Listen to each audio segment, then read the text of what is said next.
What is it you have to liberate? Good and bad circumstances, these two. Good circumstances can creep in stealthily, like thieves, and if you are not able to be on guard, notice them and liberate them, they will become the demonic force of devaputra. Bad circumstances will come more obviously aroused by things like attachment to the form of an attractive woman or man, or aversion towards an enemy.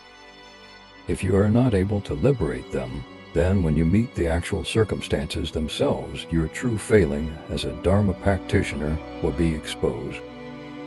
Now, what is it that liberates the wisdom of rigpa?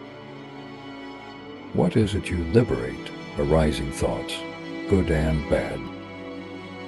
How do you liberate them, each thought, upon arising, like waves dissolving back into the water they came from?